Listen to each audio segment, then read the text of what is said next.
Hello and welcome. I am Thomas Kevin Dolan. I'm the writer and author of Little Fag, A Journey of Self-Acceptance and Healing. And today I'm going to read chapter 2 in my book. The title of the chapter is What's in a Scream? And it starts on page 20. My feelings were bashed out of me as a little gay boy. Not physically bashed out, but certainly energetically.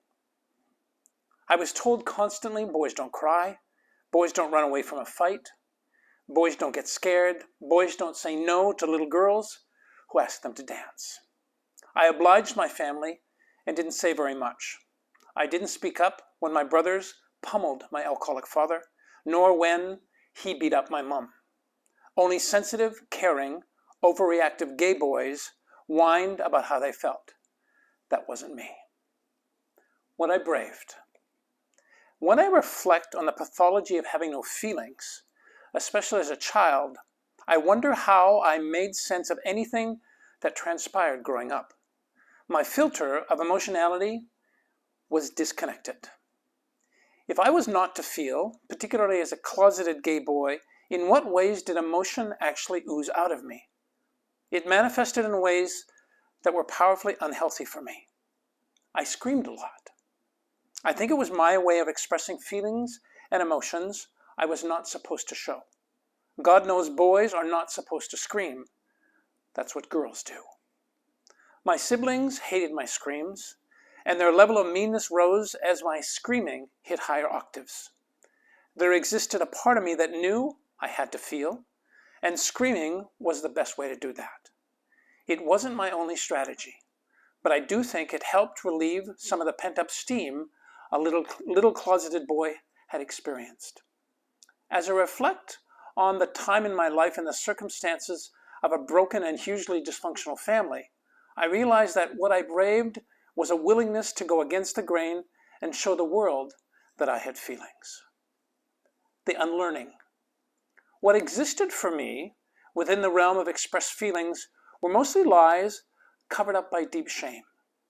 The invitation accepted, albeit not consciously by this little boy, would translate into complete pathology relating to honesty, integrity, and values. Essentially, I had none. Of course it was my family's fault. I'd spent a huge amount of time playing the victim card. Sometime in the late 1990s during a therapy session, my therapist made this comment: "Thomas, that must have been a staggering bit of reparenting you had to do for yourself," as he listened to me share an experience where I was shamed for peeing my bed. I can remember the pain I felt as I thumped the arm of the chair. My therapist quickly asked, if that thump was to get bigger, if you let it get bigger, what would happen? In a split second, I was slamming both hands down on each side of the chair. That thump turned into a full-on rage. Now I was expressing my feelings. Brilliant questioning by my therapist. I suddenly heard myself scream at him. It wasn't fucking reparenting. How could it be? I have no experience of ever being parented. I could barely breathe as tears flowed from my eyes. I always appreciated that my therapist never handed me a tissue when I cried. It was a strategy used by my mother to keep me from crying. I spent most of my life acknowledging the presence of my feelings and emotions, energy and motion I call them, in my body. I am most powerful when I notice and allow the feelings to be with me. The unlearning of not expressing feelings is ongoing. I'm becoming better at recognizing them when I'm using anger to mask feeling afraid, sad, confused, disappointed, or overwhelmed. Let me share a bit of background on that chapter. It wasn't easy. It was not easy to emote, particularly when I think my family knew that I was gay. So all of the emoting I wanted to do, letting loose, and that wasn't just when life was tough, but as a little gay boy, I wanted to celebrate. I wanted to sing and dance. Those all were inspiring for me to actually use some degree of emotion. No, that actually never, ever really happened. So the screams I allude to were really my way, and I think really brilliant on my part as a little boy, to ensure that I let loose with some things that weren't part of what it was I thought I was supposed to do. right? I wasn't supposed to be that expressive, right? The overarching, although nobody ever told me, my family, don't be gay, the overarching message was, don't be gay. And of course, I learned quite quickly. And there were very few I could see in the world that would be a bit of an example for me, a bit of a mentor around expressing from a gay male perspective. And if there were, I was afraid to see them. But essentially my point is this. This ability to have screamed as a little guy was a brilliant, brilliant way to keep myself safe. It was a brilliant way from time to time to let a little bit out of who it was I authentically needed to be in my life. Not met with a lot of acceptance or understanding from my family, but they had obviously their own stuff going on.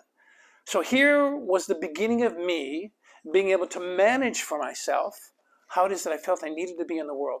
And isn't it brilliant that even as little people, even as a little boy, there was a part of me that knew exactly what it is that I needed. And I got close to it from time to time, let some of it out, and then of course, depending on how it was responded to, I could reel myself back in.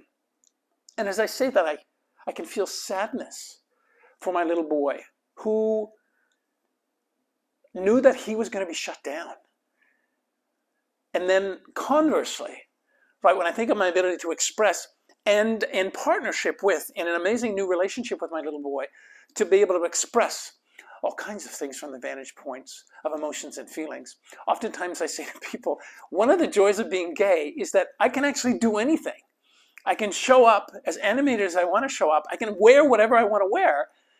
And although they may not say it to me directly, and they wouldn't say it from the vantage point of not loving me, but ultimately what I think they would say is either, of course Thomas would, or of course Uncle Thomas would, or of course Gunkle would say or do or wear that. He's gay. And I think ultimately that's one of the biggest joys in my life.